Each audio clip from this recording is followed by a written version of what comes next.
Assalamualaikum warahmatullahi wabarakatuh.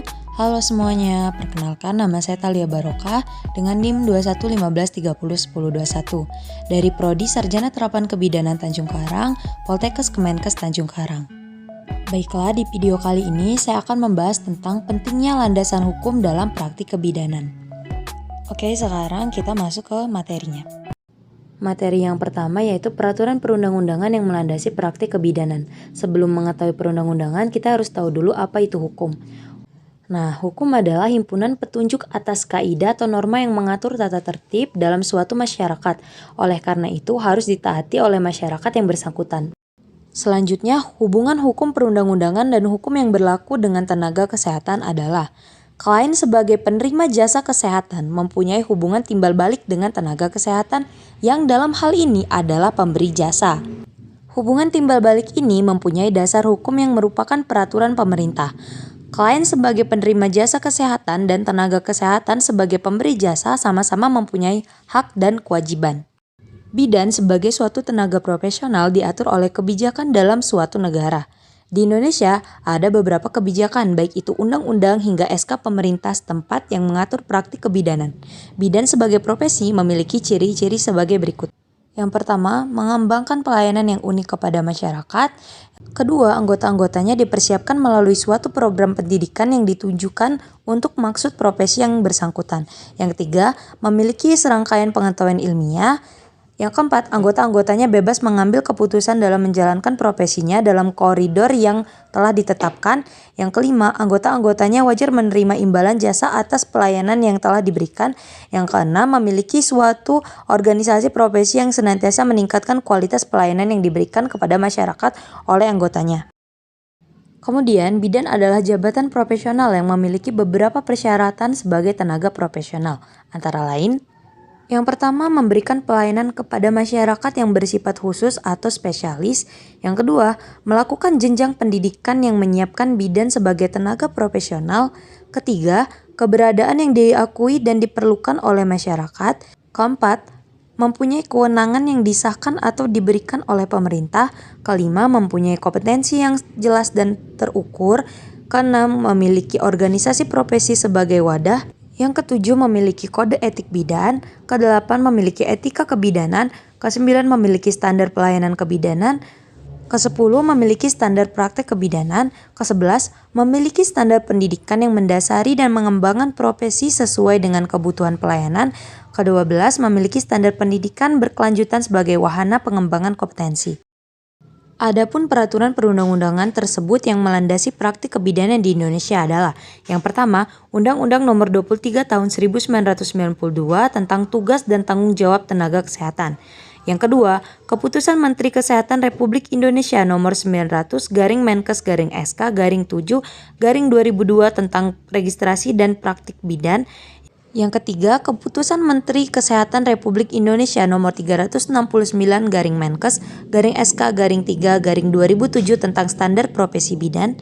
Yang keempat, Peraturan Menteri Kesehatan Republik Indonesia Nomor HK.02.02/Menkes-149/2010 tentang izin dan penyelenggaraan praktik bidan.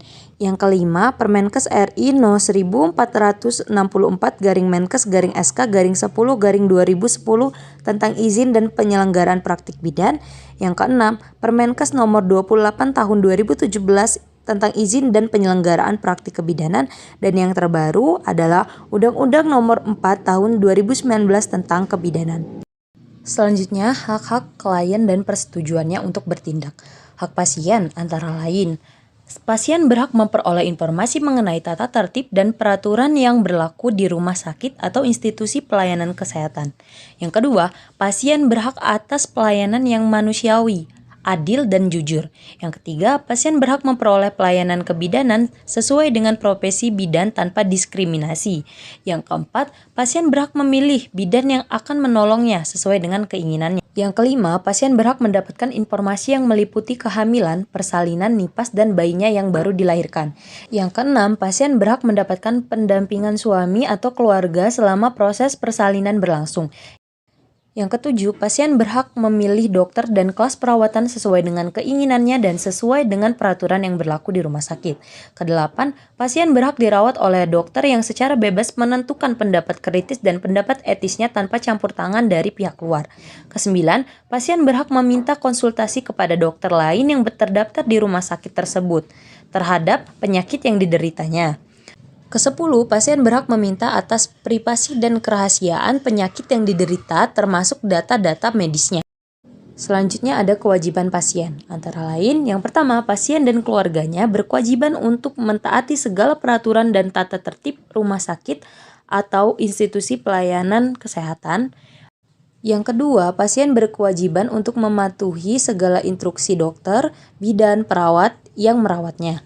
Yang ketiga, pasien dan atau penanggung jawabnya berkewajiban untuk melunasi semua imbalan atas jasa pelayanan rumah sakit atau institusi pelayanan kesehatan, dokter, bidan, dan perawat.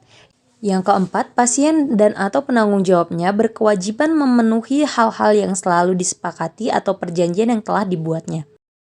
Materi selanjutnya yaitu tanggung jawab dan tanggung gugat bidan dalam praktik kebidanan. Hak bidan. Yang pertama, bidan berhak mendapat perlindungan hukum dalam melaksanakan tugas sesuai dengan profesinya. Yang kedua, bidan berhak untuk bekerja sesuai dengan standar profesi pada setiap tingkat jenjang pelayanan kesehatan. Yang ketiga, bidan berhak menolak keinginan pasien atau klien dan keluarganya yang bertentangan dengan peraturan perundang-undangan dan kode etik profesi. Yang keempat, bidan berhak atas privasi atau kedirian dan menuntut apabila nama baiknya dicemarkan baik oleh pasien, keluarga maupun profesi lainnya. Yang kelima, bidan berhak atas kesempatan untuk meningkatkan diri baik melalui pendidikan maupun pelatihan. Yang keenam, berhak memperoleh kesempatan untuk meningkatkan jenjang karir dan jabatan yang sesuai. Yang ketujuh, bidan berhak mendapatkan kompensasi dan kesejahteraan yang sesuai. Kewajiban bidan yang pertama, bidan wajib mematuhi peraturan rumah sakit sesuai dengan hubungan hukum antara bidan tersebut dengan rumah sakit bersalin dan sarana pelayanan di mana ia bekerja. Yang kedua, bidan wajib memberikan pelayanan asuhan kebidanan sesuai dengan standar profesi dengan menghormati hak-hak pasien.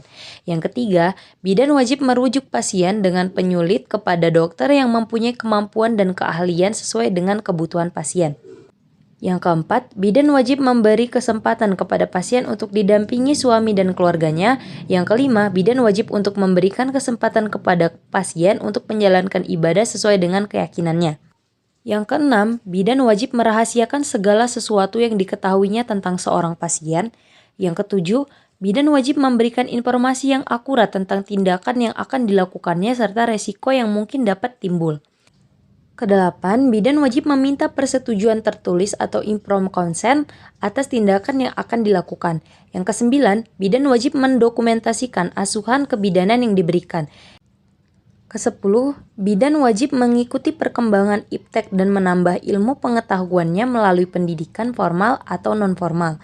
Yang kesebelas, bidan wajib bekerja sama dengan profesi lain dan pihak yang terkait secara timbal balik dalam memberikan asuhan kebidanan. Nah, itulah tadi penyampaian materi tentang pentingnya landasan hukum dalam praktik kebidanan. Terima kasih kepada teman-teman yang sudah mau menonton dan semoga dapat bermanfaat untuk kita semua. Terima kasih. Assalamualaikum warahmatullahi wabarakatuh. Bye-bye semua.